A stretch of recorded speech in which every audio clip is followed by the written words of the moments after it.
बिस्मिल्लाहिर्रहमानिर्रहीम। कैसे हैं भाई आप लोग? रटना नहीं है, समझना है। Syntex book board matric chemistry chapter number 12 carbon nitrogen and their compounds. Copy pencil ले लीजिए, लेक्चर को नोट करना है और मुस्कुराते रहना है। अगर आपने पार्ट 1 नहीं देखा, ये पार्ट 2 करने जा रहे हैं हम। पार्ट 2 कार्बन का पार्ट 2। अगर पार्ट 1 नहीं देखा तो ये वीडियो फिजूल है आपके लिए, मैं इतना ही कहूँगा। यकीन जानिए, अगर आपने पार्ट 1 नहीं देखा और डायरेक्ट पार्ट 2 पे आ गए हैं तो पार्ट 1 देख लीजिए। आप नहीं मिल रही वीडियो तो मुझे बताएं, कमेंट के अंदर मैं लिंक शेयर कर दूँगा। लेकिन वो लाजमी लाजमी लाजमी लाजमी लाजमी देख लें अगर नहीं देखा तो, वरना आपके लिए परेशानी होगी इस वीडियो को समझने में। अब चलते हैं यहाँ पर इंफॉर्मेशन कुछ जो मिली हुई है, मैंने जॉट डाउन की हुई है कार्बन के हवाले से। क्या क्या है ख़ास पॉइंट्स कार्बन के हवाले से। पीरियोडिक टेबल के अंदर अगर आप देखें तो इसका ग्रुप कौन सा बनता है, कौन से ग्रुप में है? ये 4A में है, 4A में है। इसका मतलब इसके वैलेंस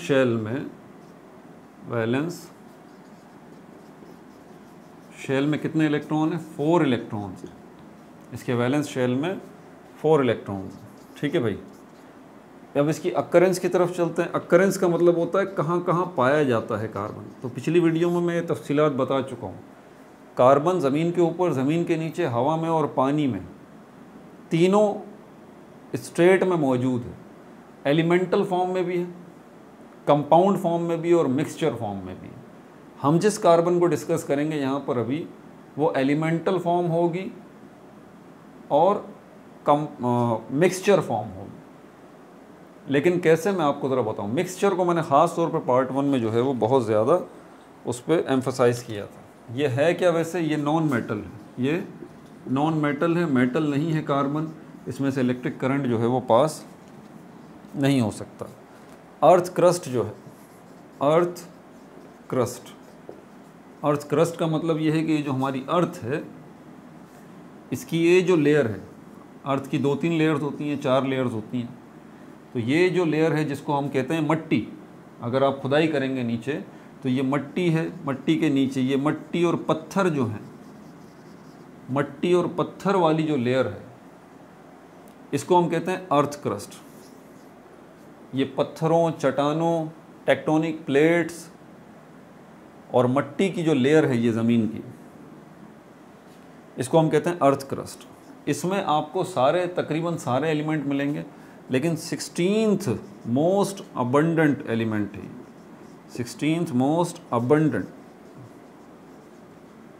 अबंडेंट का मतलब जिसकी बहुतात हो, यानी कि इस अर्थ क्रस्ट के अंदर दूसरे एलिमेंट भी हैं। नाइट्रोजन है, ऑक्सीजन है, हाइड्रोजन है। ठीक है, ये एलिमेंट भी पाए जाते हैं अर्थ क्रस्ट के अंदर।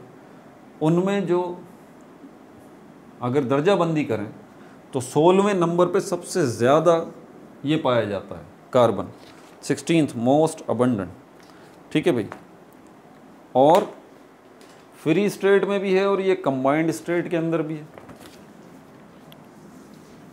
अर्थ क्रस्ट में ये फ्री स्टेट में भी है और कंबाइंड स्टेट में भी है। मिटा दूँ इसको, यहाँ पे लिख देता हूँ पहले। अर्थ क्रस्ट में ये फ्री स्टेट में भी है। फ्री स्टेट का मतलब है एलिमेंटल फॉर्म, मतलब एलिमेंट की शक्ल में भी है, एलिमेंटल फॉर्म, और कंबाइंड स्टेट के अंदर भी। कंबाइंड स्टेट का मतलब है या तो ये कंपाउंड की शक्ल में है या मिक्सचर की शक्ल में। कंबाइंड स्टेट का मतलब या तो ये कंपाउंड की शक्ल में है या मिक्सचर की शक्ल में है। फ्री स्टेट मतलब एलिमेंटल फॉर्म। ठीक है भाई, मिटा दूँ अब इसको। मैंने इसीलिए कहा ना, ये थोड़ी सी अब कन्फ्यूजन हो रही होगी आपको, उनको हो रही होगी जिन्होंने पार्ट 1 नहीं देखा। जो पार्ट 1 देख के आए हैं उनको कन्फ्यूजन नहीं हो रही, वो सब समझ रहे होंगे हाँ ये क्या बातें हो रही। अच्छा, और क्या इन्फॉर्मेशन है इसके अंदर?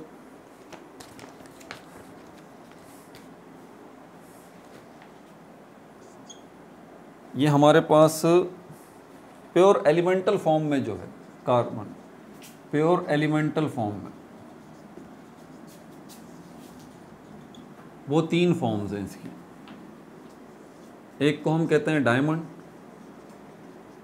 डायमंड प्योर एलिमेंटल फॉर्म है कार्बन की, इसमें कोई दूसरा एलिमेंट आपको नज़र नहीं आएगा, सब कार्बन ही कार्बन है 100%। दूसरा ग्रेफाइट, ये पेंसिल की नोकें जिससे बनती हैं, ग्रेफाइट के और भी बहुत सारे काम होते हैं, ठीक है, ये भी प्योर एलिमेंटल फॉर्म है कार्बन की। और तीसरा जो है बक फुलरेंस। बक फुलरेंस, अजीब मुश्किल सा नाम है इसका, हाँ, बकमिंस्टर फुलरेंस। बकमिंस्टर फुलरेंस, इसको बक्की बॉल भी कहते हैं, बक्की बॉल्स, बक्की बॉल्स, ये भी प्योर एलिमेंटल फॉर्म है। मेजर सोर्सेस इसकी, मेजर सोर्सेस, सोर्सेस का मतलब होता है ज़राए।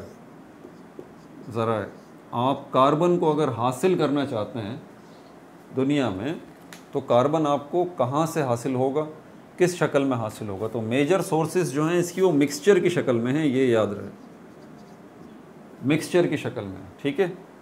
तो आपको यहाँ पर कार्बन जो है वो मिक्स हुआ है दूसरे एलिमेंट के साथ और दूसरे कंपाउंड्स के साथ। दोबारा अपनी बात रिपीट कर दूँ, कार्बन जो है वो मिक्स हुआ है दूसरे एलिमेंट के साथ और दूसरे कंपाउंड्स के साथ, ठीक है।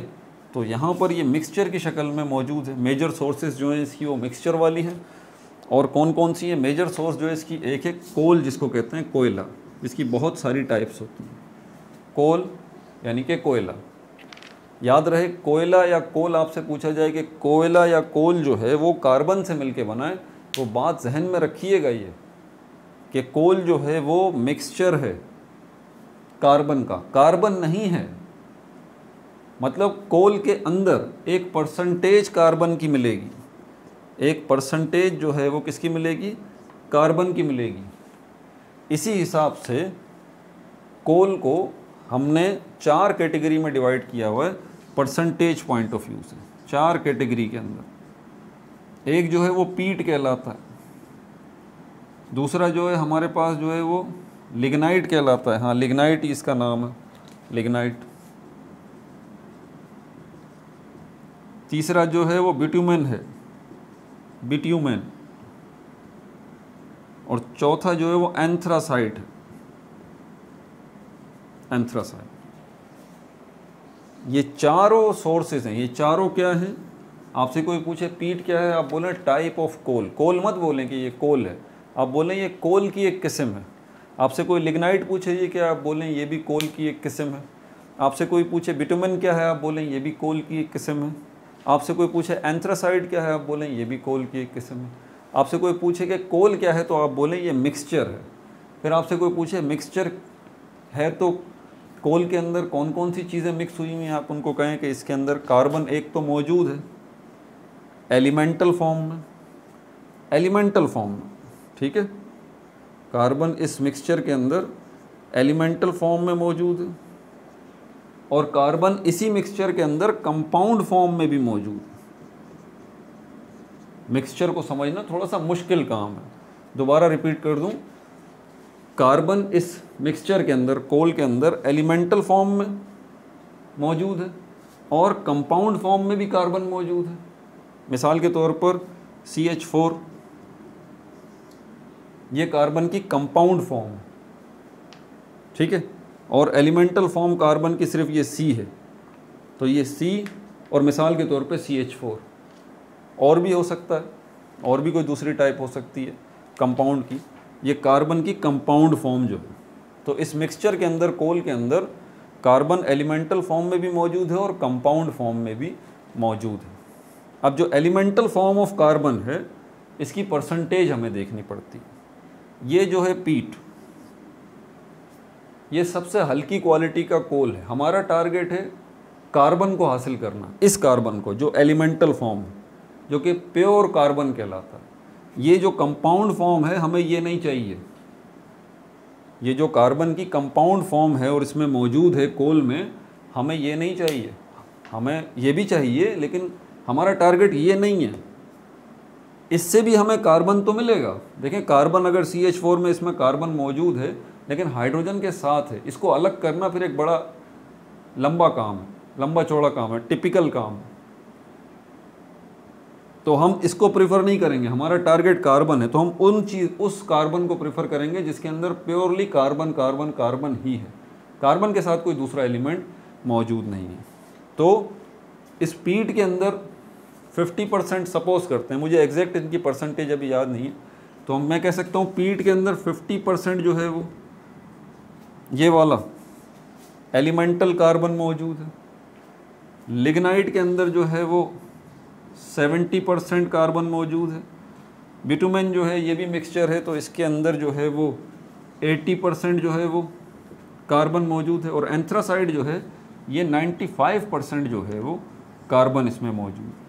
तो हमारी कोशिश ये होगी कि ज़मीन से जब हम कोयला निकाल लें, ज़मीन से हम कोल निकालें, और अगर हमारा टारगेट है कि हमें कार्बन चाहिए, कार्बन हमें निकालना है, तो ज़मीन से हमारी ये कोशिश होगी कि ज़मीन से जो कोयला निकले उसकी कौन सी टाइप हो, एंथ्रासाइड वाली, क्योंकि इस मिक्सचर के अंदर 95% ये वाला कार्बन मौजूद है, प्योर कार्बन। किसी दूसरे एलिमेंट के साथ मिक्स या कंपाउंड फॉर्म में कार्बन जो है वो नहीं है, 5% है सिर्फ, बस। बिटुमेन के अंदर 20% कार्बन जो है वो कंपाउंड फॉर्म में, बाकी एलिमेंटल फॉर्म में। लिग्नाइट के अंदर 70% जो है वो कार्बन जो है वो एलिमेंटल फॉर्म में मौजूद है, बाकी 30% कंपाउंड फॉर्म में। और पीट जो है उसके अंदर 50% है। इसी तरह एक और चीज़ को भी आप शामिल कर लें, जो कि कोल तो नहीं है लेकिन बहुत बड़ी सोर्स जो है वो वुड है, लकड़ी जिसको कहते हैं। इसके अंदर भी बहुत ज़्यादा परसेंटेज जो है वो कार्बन की होती है। इसको 40% आप कह लेंगे, 40% इसमें कार्बन मौजूद होता है, ठीक है। लेकिन ये वुड जो है वो हमारा टारगेट नहीं है अभी इस वक्त, ठीक है, समझ में आ गई बात। अच्छा, उसके अलावा इसमें क्या है, ये कार्बन ज़मीन में आया कैसे, ज़मीन से खोद के निकाल रहे हैं ना इसको, ज़रा इसको भी सुन लीजिए आप। ये ज़मीन में आया कैसे ये कार्बन, इसको मिटा दूँ भाई। ज़मीन में अगर ज़मीन से ये कार्बन अगर निकल रहा है कोल की शक्ल में, कोयले की शक्ल में, तो ज़मीन में आया भी तो होगा ना। हमारी ज़मीन पे शुरू में ही बताया 2 किस्म की चीज़ें, लिविंग थिंग्स और नॉन लिविंग थिंग्स। हज़ारों लाखों करोड़ों साल पहले साइंस ये कहती है कि हमारी ज़मीन पर बहुत बड़े बड़े जानवर मौजूद थे, डायनासोर्स जिनको कहते हैं, और डायनासोर किस्म के दूसरे जानवर, बहुत बड़े बड़े जानवर मौजूद थे, और बहुत बड़े बड़े दरख्त मौजूद थे। उन दरख्तों की हाइट इतनी थी जैसे 10 मंजिला प्लाज़ा है कोई, 20 मंजिला प्लाज़ा है कोई, इतनी इतनी हाइट के वो ट्री होते थे। और उनके ट्रंक जो है वो बहुत चौड़े चौड़े होते थे, इतने चौड़े चौड़े कि आप ये समझ लीजिए नॉर्मली घर जो बने होते हैं, बेंगलोज होते हैं, उनकी विड्थ आप ले लीजिए, इतने चौड़े तो वो दरख्त होते थे। और लंबे कितने होते थे, प्लाज़ाओं की हाइट के।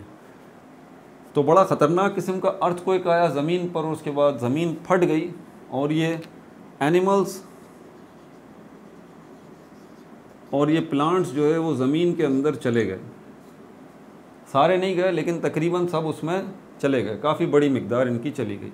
ऊपर इनके क्या आ गई, मट्टी, मड आ गई, टनों के हिसाब से मट्टी, पत्थर, ईंटें तो नहीं सर, चट्टाने, पहाड़, सब इनके ऊपर वज़न आ गया, बहुत ज़्यादा वेट आ गया, वज़न आ गया। इसकी वजह से प्रेशर जो है बहुत ज़्यादा इनके ऊपर पड़ गया, बहुत ज़्यादा प्रेशर पड़ गया। इस प्रेशर ने इनको क्या किया, डीकम्पोज किया, डीकम्पोज, इनको तोड़ा फोड़ा, इनको डीकम्पोज किया, इनको तोड़ा फोड़ा। तो इनको डीकम्पोज किया, ब्रेक किया इनको जब, तो इस एनिमल्स जो थे उनसे 2 चीज़ें बन गई, एक तो ऑयल बन गया और दूसरी गैस बन गई। जी, ये जो ऑयल है, पेट्रोल भी ऑयल की एक किस्म है, मट्टी का तेल भी ऑयल की एक किस्म है, ठीक है, डीजल जो है वो भी ऑयल की एक किस्म है। तो ज़मीन से जब कहते हैं ना ज़मीन से तेल निकल रहा है, तो ऐसा तेल नहीं निकलता जैसा आप अपनी गाड़ी में डलवा रहे होते हैं, मतलब ब्लैक कलर का गाढ़ा गंदा सा जो है ये लिक्विड होता है। तो ये एनिमल सारे ये बन गए ऑयल, और क्या बन गए, गैस। इसीलिए ज़मीन में ड्रिलिंग होती है ना, जहाँ पर ऑयल निकलता है वहाँ से गैस जो है वो भी निकलती है तकरीबन। प्लांट्स जो है ये भी डीकम्पोज होके ये क्या बन गए, ये कोल में कन्वर्ट हो गए। किस में कन्वर्ट हो गए, कोल में कन्वर्ट हो गए। अब ये कन्वर्ट जो हुए तो इनकी स्टेजेस बनी, क्या बनी, स्टेजेस।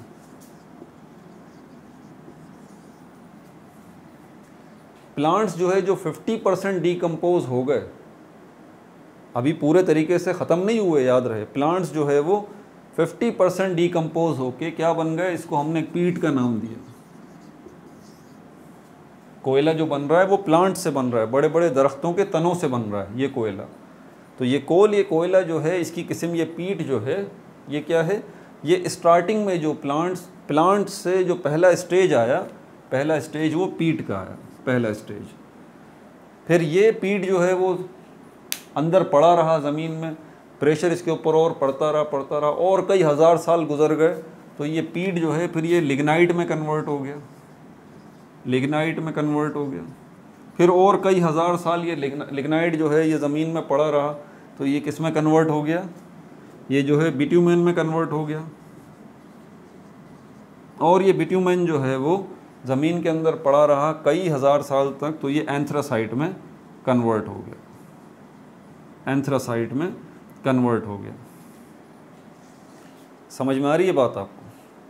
अब आप सोच रहे होंगे कि सर पूरी ज़मीन पर एक साथ ही ज़लज़ला आ गया, सारी चीज़ें एक साथ ही चली गईं, साथ ही उनके ऊपर प्रेशर भी पड़ गया, तो दुनिया में सब जगहों पर एक ही क्वालिटी का कोयला मिलना चाहिए था ना। ये क्या बात है कि कभी ज़मीन से जो है वो पीट निकलता है, कभी लिग्नाइट निकलता है, कभी ब्यूटेमन निकलता है, कहीं एंथ्रासाइट निकलता है। तो याद रखिए टाइम तो सेम है, लेकिन वो जो ऊपर प्रेशर पड़ा है, ऊपर जो मट्टी, पत्थर, चट्टानें, जो वज़न उसके ऊपर पड़ा है वो डिफरेंट है।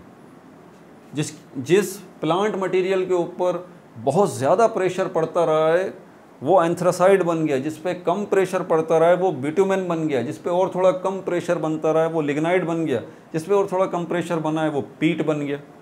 समझ में आ रही है बात? इस तरह से। तो ये था सारा का सारी ये तफसील, ये पीट भी हो गया, लिग्नाइट भी हो गया, ठीक है। और बाकी तो आसान सी तफसीलात हैं। बाकी इंशाल्लाह इसके पार्ट 3 के अंदर हम जो है वो, अच्छा जाने से पहले ये चीज़ बता दूं कि ये जो चीज़ें हैं, ये जो कुछ भी काम हुआ है, ये पीट का बनना और लिग्नाइट का बनना, बिट्यूमेन का बनना, एंथ्रासाइट का बनना, इसमें इंसान का कोई किरदार नहीं है, इंसान ने खुद कुछ नहीं किया। ये सारा काम जो हुआ है वो नेचुरली हुआ है, नेचुरली कुदरती तौर पे हुआ है। लेकिन ये जो कोल है, ये जो कोल है, ये हम इसकी कुछ किस्में हम लैब में भी बना सकते हैं और दुनिया में बन रही हैं लैब में। वो कौन कौन सी किस्में जो कि इंसान बना रहा है, उनको हम इंशाल्लाह पार्ट 3 के अंदर डिस्कस करेंगे। अपना बहुत ज़्यादा ख्याल रखिएगा। No like no subscribe, only share.